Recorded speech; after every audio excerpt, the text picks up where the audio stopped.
আজ বাড়ি থেকে বেরিয়েছি মেসাঞ্জোর যাওয়ার জন্য। মেসাঞ্জোর থেকে মাইথন যাব। তো আমি বাড়ি থেকে বেরিয়ে পড়েছি। তো ভেবো না যে শুধু ঘুরতে যাচ্ছি, শুধু ঘুরতে যাচ্ছি না, মনটা হালকা করতে যাচ্ছি। সকাল সকাল রওনা দিয়েছি। রাস্তায় তখনও খুব একটা ভিড় নেই, দুপাশে গাছ, মাঝে ফাঁকা রাস্তা। এই রাস্তাগুলো দেখলে কেন জানি না মনে হয় জীবনটা আসলে এত জটিল না, আমরা নিজেরাই জটিল করে ফেলি। চলতে চলতে শহর পিছনে পড়ে যায়, গ্রাম শুরু হয়, ক্ষেত, ছোট ছোট বাড়ি, চায়ের দোকান, সব মিলিয়ে চারপাশটা দেখতে খুব মজাদার লাগছে। আর কিছুক্ষণ পরেই আমাদের চোখে পড়লো মেসাঞ্জোর। দূর থেকে দেখে বুঝে গেছি এই জায়গাটা চুপচাপ দাঁড়িয়ে শুধু দেখার জন্য না, এটা অনুভব করার জায়গা। বাড়িটার কাছে এসে দাঁড়াতেই প্রথম যেটা চোখে পড়ে সেটা হলো এর বিশাল আকৃতি। মানুষগুলো এখানে এত ছোট লাগে, মনে হয় প্রকৃতি ইচ্ছে করে আমাদের বুঝিয়ে দিচ্ছে তোমরা যত বড়ই হও আমার কাছে সবাই সমান। জলের শব্দটা খুব অদ্ভুত, কানে আসছে কিন্তু বিরক্ত করছে না, বরং মনটা শান্ত করে দিচ্ছে।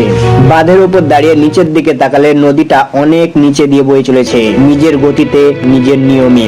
মেসাঞ্জোরে কিছু সময় কাটিয়ে এবার রওনা দিলাম মাইথন যাওয়ার জন্য। রাস্তাটা আবার একদম আলাদা, বন, পাহাড়ি এলাকা, হালকা বাতাস। এই পরিবেশটার জন্য এই রাস্তা দিয়ে যেতে অনেক সুন্দর লাগছিল। আর এই চলে এলাম মাইথন।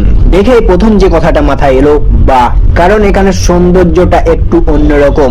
মেসাঞ্জোর যেখানে বড় আর শক্ত, মাইথন সেখানে শান্ত আর ছিমছাম। বাড়িটার চারপাশে দাঁড়িয়ে জলটা দেখলে মনে হয় আয়নার সামনে দাঁড়িয়ে আছি। আকাশের রং, মেঘ সবকিছু জলের মধ্যে ধরা পড়ছে। সূর্যটা ধীরে ধীরে নামতে শুরু করলো, জলের ওপর আলো পড়ে পুরো জায়গাটাকে সোনালী করে দিল। সে মুহূর্তে মনে হচ্ছিল এই দৃশ্যটা ক্যামেরায় না, মনের ভেতরে ধরে রাখাই ভালো। দিনটা কখন যেন শেষ হয়ে গেল বোঝাই গেল না।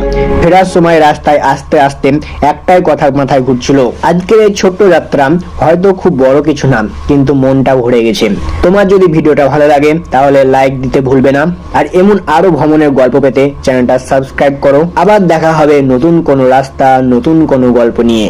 কমেন্ট করে জানাও তোমার ভিডিওটা কেমন লাগলো।